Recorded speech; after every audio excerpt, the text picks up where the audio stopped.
नमस्कार. विश्व स्वास्थ्यम भवतु.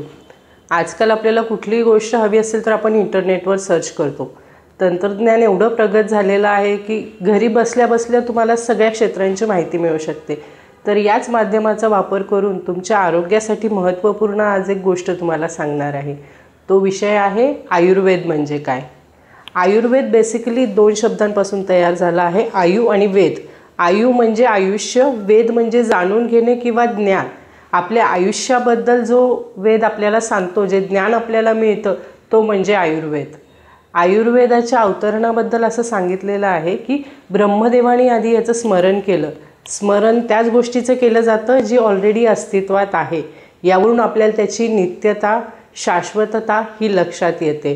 ब्रह्मदेवाकडून ते दक्ष प्रजापतीकडून अश्विनी कुमारांकडून देवांचा राजा इंद्र याच्या असं आयुर्वेदाचं अवतरण होत गेलं. नंतर पृथ्वीवर जसा व्याधींचा हाहाकार माजत गेला तसं ऋषींच्या तपश्चर्या फलस्वरूप आयुर्वेदाचं अवतरण हे पृथ्वीवर झालं.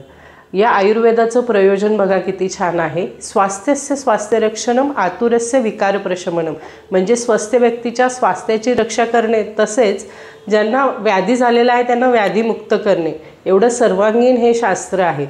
पण या शास्त्राबद्दल समाजात काही गैरसमज आहेत. थोडक्यात, कडू औषधे, वटी, काढे म्हणजे आयुर्वेद का? तेल लावून मसाज करणे म्हणजे आयुर्वेद का? किंवा खूप उशिरा फरक पडणारं शास्त्र म्हणजे आयुर्वेद का? नाही हो, आयुर्वेद एवढं मर्यादित नाही आहे. आयुर्वेदाची व्याप्ती खूप मोठी आहे. आयुर्वेद ही फक्त प्राचीन चिकित्सा पद्धती नसून ही एक आदर्श जीवनशैली आहे. तुम्ही सकाळी उठल्यापासून रात्री झोपेपर्यंत ज्या सगळ्या गोष्टी करता ना, तो म्हणजे आयुर्वेद. तुम्ही सकाळी उठल्यावर गरम पाणी पिता आणि आपल्या बॉवेल मुवमेंट्स या रेग्युलेट करता, हे म्हणजे आयुर्वेद. तुम्ही सकाळी ब्रश करता, पेस्टनी म्हणा, अंजननी म्हणा, हे म्हणजे आयुर्वेद. सुंदर दिसण्यासाठी तुम्ही डोळ्यात अंजन घालता, केसांना तेल लावता, या सगळ्या गोष्टी म्हणजे आयुर्वेद. कारण आयुर्वेद चिकित्सा ही काही तत्वांवर अवलंबून आहे. ते म्हणजे शरीरात असलेले 3 दोष, वात, पित्त, कफ, शरीरात असणारे 7 धातू, रस, रक्त, मांस, मेद, अस्थि, मज्जा, शुक्र, शरीरातनं उत्सर्जन होणारे मल, पुरीश, मूत्र, स्वेद, तसेच आपला जाठराग्नी, पाचकाग्नी. हा पाचकाग्नी जेवढा प्राकृत असेल तेवढी तुमची प्रकृतीही चांगली असेल. या सगळ्या तत्वांना एका अवस्थेत आणणं, एका समावस्थेत आणणं म्हणजे आयुर्वेद चिकित्सा.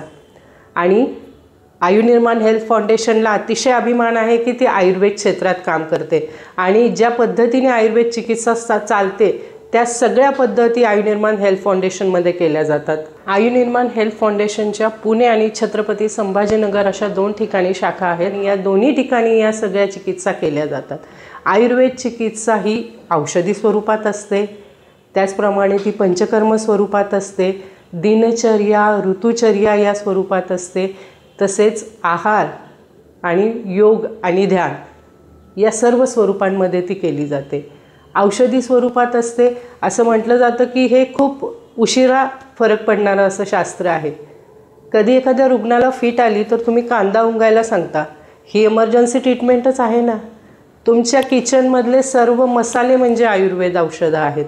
तुम्ही जाताना डोक्याला काहीतरी स्कार्फ बांधणं किंवा मग टोपी घालणं, हेल्मेट घालणं, हे म्हणजे आयुर्वेद आहे. ह्या सगळ्या गोष्टींचं वर्णन आयुर्वेदाच्या दिनचर्येत दिलेलं आहे. एवढं सगळं सर्वांगीण शास्त्र असताना आपल्याला आज याचं जाणून घेण्याची गरज का पडते?